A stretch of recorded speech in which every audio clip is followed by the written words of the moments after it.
Well, good morning to everyone. Can you hear me? Good morning. I'll try again. Good morning. It's nice to be here. Very nice to be here. Nice to be back here. My name is Mark Eddo, and I'm going to be the traffic warden for the next 25 minutes. It's an honor to be here.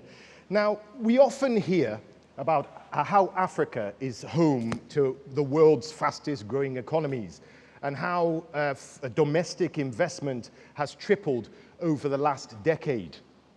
And that over the next 3 decades, most of the world's population growth will happen in Africa. But then there are more sobering statistics.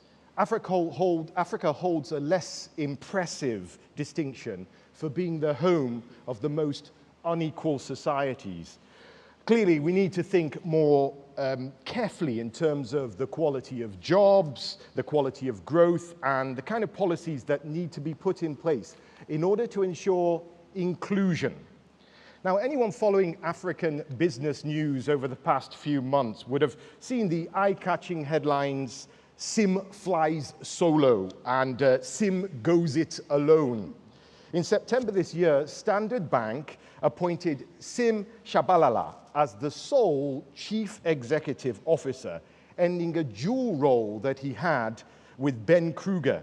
It makes Sim the first black person to independently lead Africa's largest lender. Please welcome Tshabalala. Thank you, Mark. I've wanted to interview you for many years. I've got you at last, finally, here in my grasp. Now, congratulations on your elevation. Now, CEO of Standard Bank, it's a 153-year-old bank with assets of about 166 billion US dollars. A lot of scrutiny will intensify now, a big job for you to do. How's the last couple of months been? So first of all, Mark, thank you very, very much for having me. It's a real privilege to be here. And allow me just to say to the audience and to the excellencies, Salam alaikum. Thank you very, very much for having me. Mark, it has been an absolute privilege, and I've been bowled over by the good wishes and the goodwill that has come from all sectors of society, both in South Africa and on the rest of the African continent. It's a real privilege to be in this position. And you're one of the best people to talk about inclusion. We've heard about the growth of Africa, but the complaint is that with that growth, it hasn't trickled down to the people that need it most, to Africans that need it most, that many people have been left out of this boom, this double-digit boom in some cases of growth that we've seen in Africa recently. My first question to you is, international businesses are turning to Africa for investment, and they're turning to developing economies. So are the rules of investment changing? Do you see companies adapting to the idea that doing well and doing good can go hand in hand? Or is that still a contradictory notion? Mark, let me first of all disagree a little bit with the first part of your question. I think the growth on the African continent has indeed been inclusive. Infant mortality rates have been declining throughout the continent. There are now 17 countries on the continent that can be counted as middle to high income countries. Life expectancy has increased by 8.5 years in the last couple of years. People are getting healthier, they're getting wealthier, they're getting greater disposable income. There are different measures of what defines the middle class, but certainly people with $5,000 per annum are able to enjoy disposable income. So firstly, it is my view that the fast growth of the last decade and a half has indeed been beneficial and has included a larger number of people. Of course, there is great levels of poverty, inequality, and unemployment.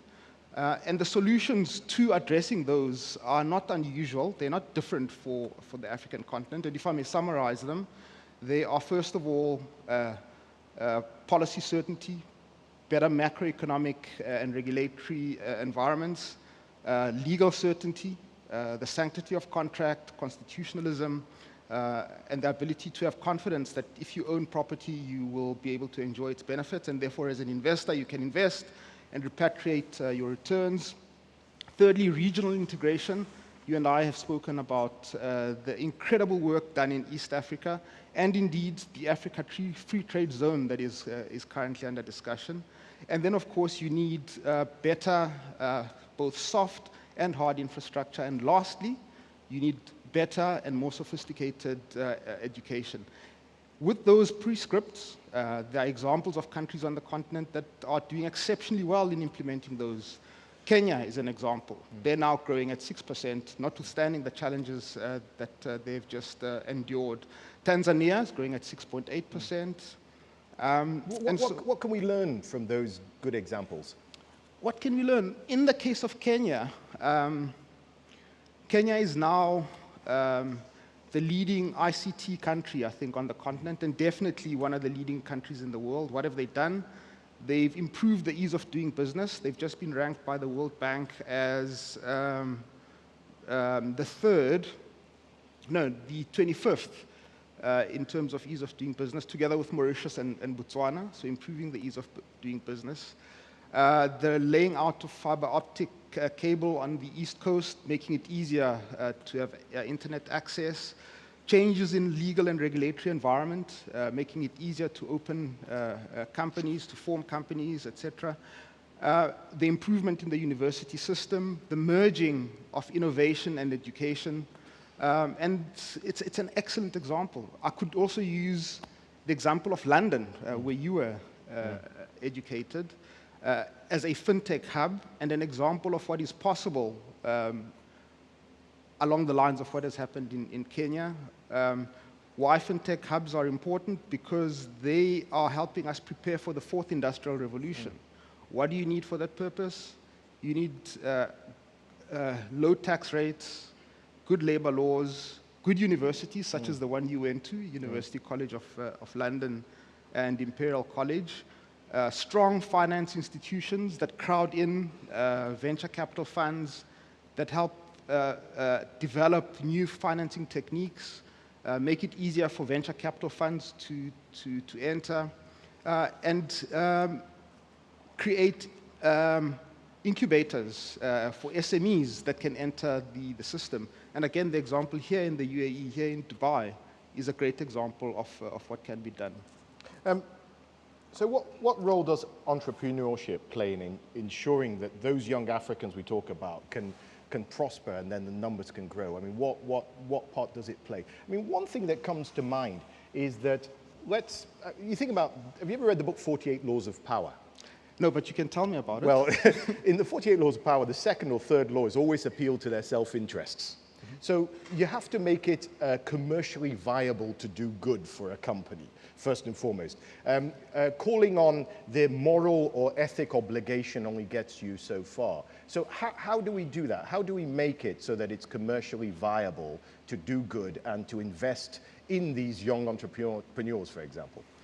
I think the first point to make, Mark, is the days when business people were taught at university or when they joined companies that your first and primary duty is profit maximization are long gone.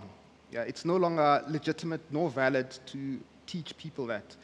The job of business is to play its rightful role in meeting the needs of its customers, and it requires for that purpose a particular legal and regulatory environment, and it needs to execute its duties and meet the needs of all stakeholders, being its customers, its shareholders, society, and so forth. And the most successful businesses are those that meet the legitimate demands of all their stakeholders. That's the first proposition. The second proposition is that governments cannot create jobs. They can create the environment conducive for the creation of jobs. In any event, the fiscal space for governments to do that is not sufficient. Thirdly, large corporates on their own are incapable of meeting the needs of creating sufficient jobs. In the case of the African continent, you and I know by 2025, 58% of people between the age of 15 and 34 will be of working age. Our beloved continent will contain a fifth of the entire world's population. It's a massive demographic dividend. Remarkable statistics. It's a huge, huge dividend. But for the purposes of taking advantage of that opportunity, the small enterprises and the entrepreneurs need to be provided the space to be able to do what entrepreneurs do well. And here we can learn from examples from throughout the world, from Germany and other parts of the world, to make it easier for these businesses to be formed, to make it easier for them to have access to capital, and to make it easier for them to create jobs. And you mentioned government. Now, when it comes to Africa's economies and inclusiveness, the private sector may hold the purse strings, but the policy makers, good policy, must be key to creating the right environment. And when we talk about good policy, let's roll that back a little bit. We're talking about good leadership. Good leadership leads to good policy. Good policy, if it's implemented properly, has a profound effect. How do we encourage that? Mark, I think at the end of the day, yes, it is about leadership. What is the definition of a great leader? My favorite reference is to the quote of Napoleon Bonaparte, who said, "A leader is a dealer in hope." A dealer in hope. A leader is a dealer in hope. It is people who paint a wonderful future, motivate people to contribute to the creation of such a vision, motivate them to set the objectives necessary to meet such a vision and execute against it. There are many examples. I used Kenya as an example. If I may use South Africa as an example from where I come. In South Africa, we have what I consider to be one of the best constitutions in the world. It is a beautiful constitution. In terms of that constitution, you have a set of laws and regulations that have been established, and in that context, you have what is called the National Development Plan. In that plan, our leaders have looked into the future, and they've put together the policies necessary to create that bright and exceptional future. However, here is the challenge. The challenge is execution and implementation. Mm-hmm. And this is a challenge, I think, across Africa. Across the world. Mm-hmm. The challenge is implementation. Put together the institutions necessary to do this. Train the people necessary to occupy the positions that are necessary to execute. Have the laws and regulations that keep them accountable, and provide them with the incentives and the disincentives to achieve such objectives. Let's stay with South Africa, your country, for a moment. I've seen you speak, and I've Googled some of, I don't know if you felt Googled, but I did Google you. I Googled you and heard so many, read so many things. Let me read a quote that's something I saw. You were quoted as saying, "To become a truly modern, prosperous, fair, and decent society, we," meaning South Africa, "has to reimagine who we are and what we can do." What do you mean by that? Let me use a specific example to be precise. Johannesburg and Cape Town are fantastic cities. Firstly. Secondly, South Africa faces the prospect of either succeeding fantastically in the Fourth Industrial Revolution or failing to meet the demands of the Fourth Industrial Revolution. In the cities of Johannesburg and Cape Town, we've got amazing research universities. We have got big financial institutions and banks. We have laws and regulations that make it possible to succeed as entrepreneurs.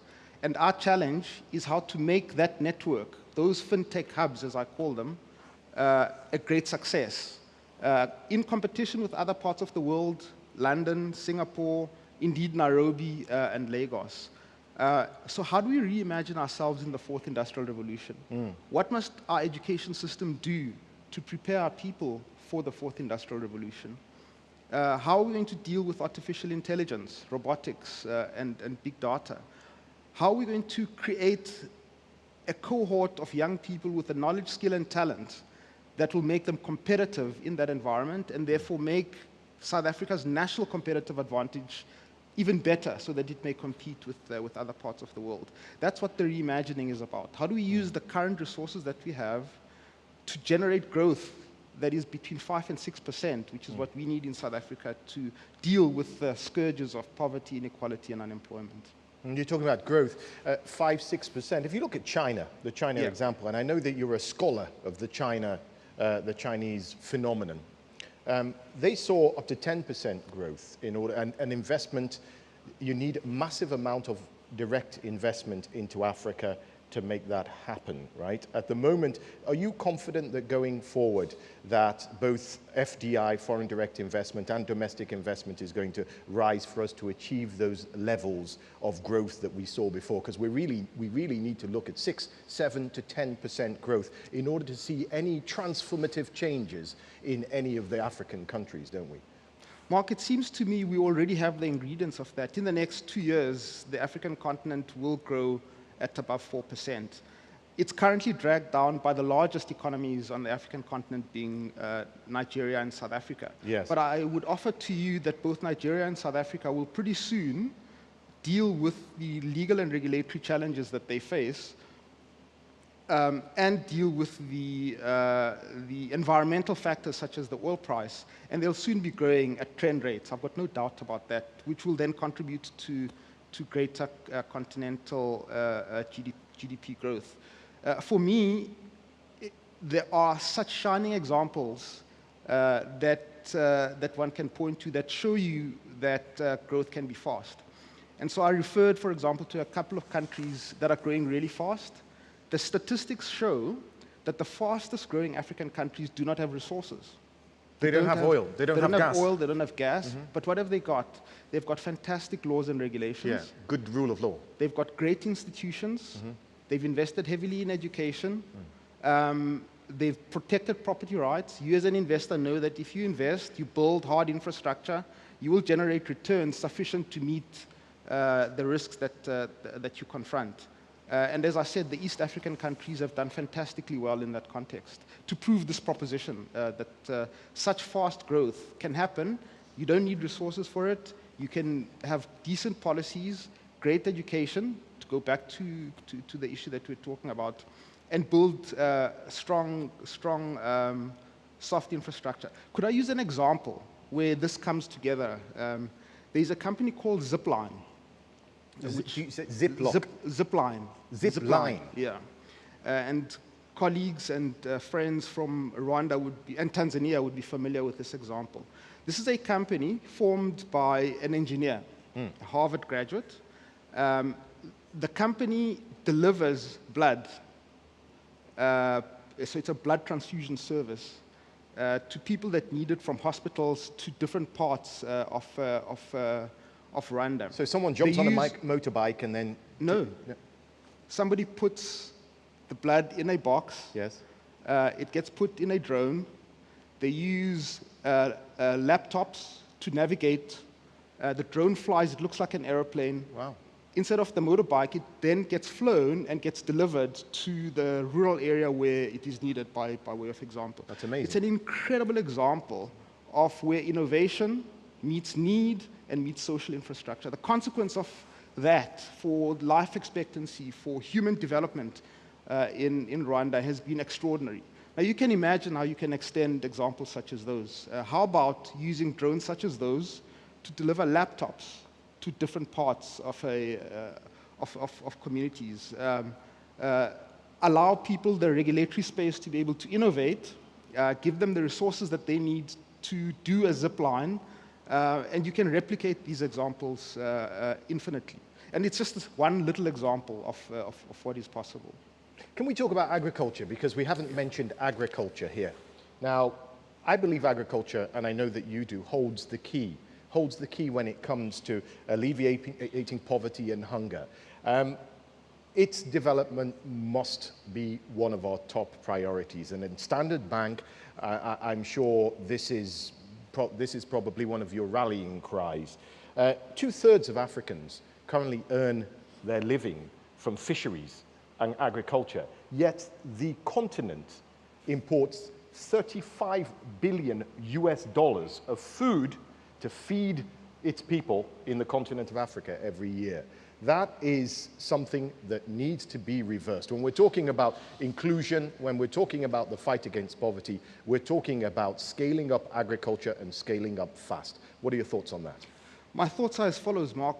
The continent contains the world's largest arable land, and yet a large proportion of it lies fallow. First proposition.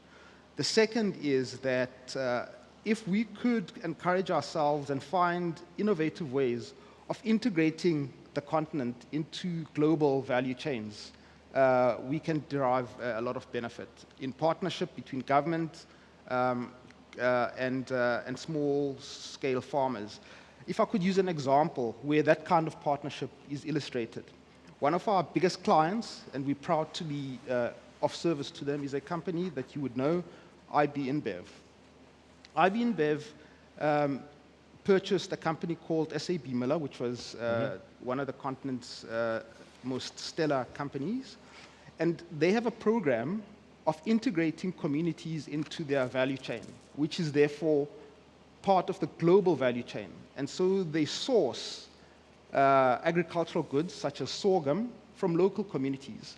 And they've therefore found ways of integrating small-scale growers, distributors, as partners in their value chain, and therefore part of the global value chain, IB InBev being a global multinational. And so that's just another example of where you can marry the fantastic opportunity in the continent, being agriculture, in this case, small-scale sorghum producers, into one of the world's leading companies. Now, I've asked you a lot of questions, and now I'm going to turn to your other inquisitor, which is the audience. I think there are people around here with microphones somewhere standing by. So if you do have a question, can you raise your hand, please, and then stand up, tell us who you are, and then ask your question or make your statement. I think, who's going to be the first brave soul to put their hand up? Let's see. Anyone? Not a single hand? Surely not. Yes, a gentleman in the back. Do you have a microphone for him?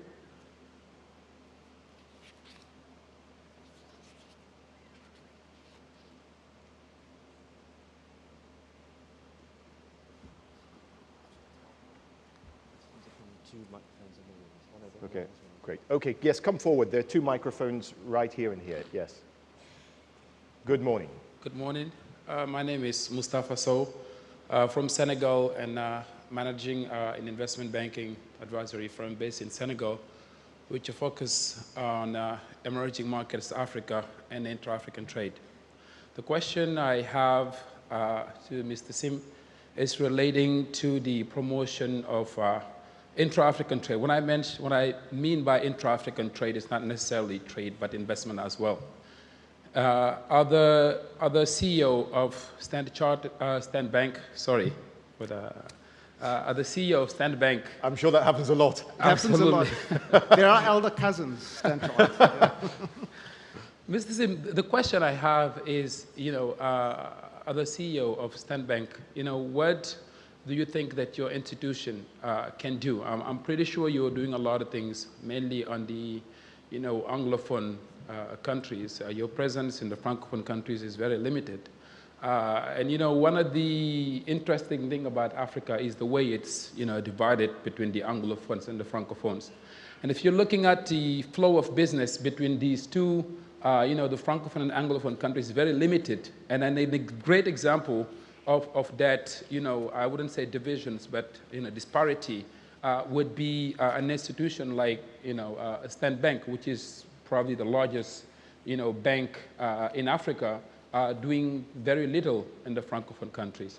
Other the CEO of Standard Bank, what do you tell to other peoples, who wants to come and do business in Africa, coming from an Anglophone perspective to a Francophone perspective? Thank you, sir. That is a really, really good question. And so history casts long shadows. Standard Bank, as Mark has said, was formed in 1862 in Port Elizabeth. And it was therefore part of a colonial network. And it was formed under a charter in the United Kingdom that allowed banking on the African continent. And so our history determines in large measure where we have ended up. That's the first point. The second point is that notwithstanding that history, we are represented in 20 African countries, and those countries, sir, do include Lusophone countries such as Angola and Mozambique, And in fact, Mozambique is our best performing unit in our network. We are represented in the DRC, and we recently opened banking, and we're proud to say that we did this recently in Côte d'Ivoire, giving us access into Francophone Africa.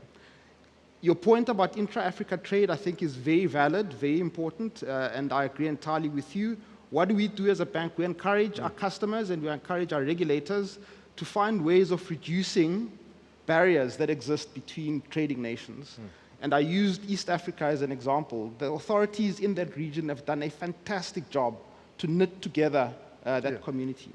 I would think we should encourage African authorities to work towards the Africa Free Trade Zone, which would include 54 countries, 1 billion people. It would be an amazing market if our people successfully Just to did mention, for those that don't know, next year might be the year of intra-Africa trade, because that's, exactly right. You're talking about the continental free trade area, which may be signed in December, which would be the starting gun for a free trade zone that would harmonize at ports, would lower visa regulations. In fact, I love it. It's so Pan-African. It's going the opposite direction of the rest of the world. Absolutely. Absolutely. One little point that I must make, because I think we're close to running out of time, and it is this.